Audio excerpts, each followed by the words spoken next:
Shield dropping. It's hard. But you're about to find out it doesn't have to be. Shield dropping, as the name would suggest, is dropping through the platform after shielding. Shield dropping is good for getting counter hits, and you can finally stop getting stuck on platforms. There are two ways to shield drop, and I'll demonstrate both. The first and most consistent way is to angle your shield to the sidemost notches in your controller and roll the control stick down one notch. While being the most consistent, it requires more setup than the second method. The second method is to put on your big boy pants and hit the raw angle. This one can be done with less setup, but it's less consistent, especially if you're just starting to learn the technique. First, we will cover the meat and potatoes, which is the first method. You might be thinking, whenever I try to move my stick to the side notch while shielding, I get a roll, and doing it slowly to avoid rolling just takes too much time. And you would be right. But luckily, we can buffer an already angled shield in a number of ways. The first is dashing. You can shield frame 1 of dash, and when you're dashing, your control stick is already positioned at the side notch. The second method is to practice holding shield straight after your wave lands and doing it that way. The third method is done by buffering shield during the end lag of an aerial or a grounded attack on a platform. The fourth way is by buffering your angled shield out of disadvantage. As for the method of just hitting the angle to shield drop, there isn't much to say. The angle is right around here, and from there you just practice until it's muscle memory. Studies show that folks who Falcon punch that subscribe button right now have a 35% increased chance of hitting the raw angle on the first try. With that being said, I'll now show you how to practice all of the previously mentioned methods of shield dropping. For dashing, jump up to the platform, wave land down, and then dash, shield, and shield drop as quickly as possible. I really want to emphasize speed here. For most characters, being on a platform without a ridiculous down smash, looking at you, Peach Mains, is just asking to get sharked and juggled by a grounded opponent.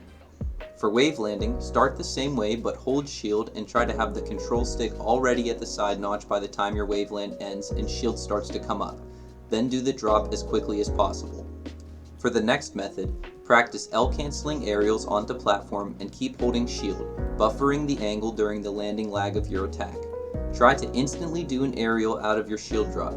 This method will help you connect more combos using platforms during your juggling.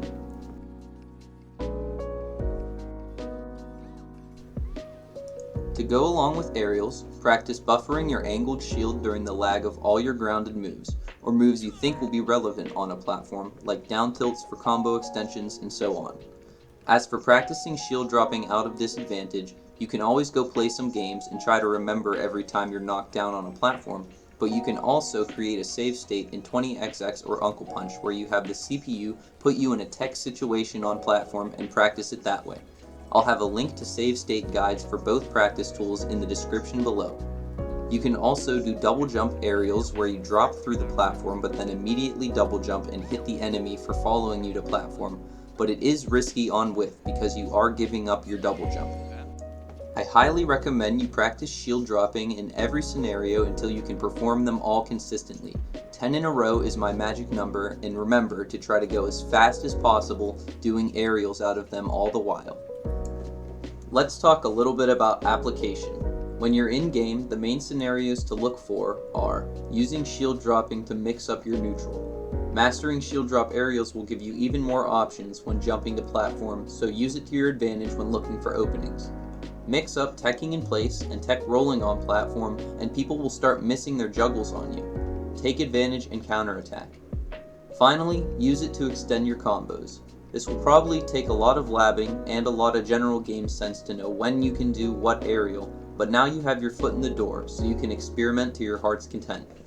I hope this helps. With enough awareness, you'll start to see all kinds of opportunities for shield dropping. Remember to try to not be predictable with it though, as even strong techniques can be hard countered if it's obvious when and where you'll do it. This concludes my basic melee movement guide. Of course, I'll still be making tutorials, but consider this your graduation from being a complete novice of melee tech. Thank you all so much for 100 subs and all the encouraging comments. I will see you in the next video.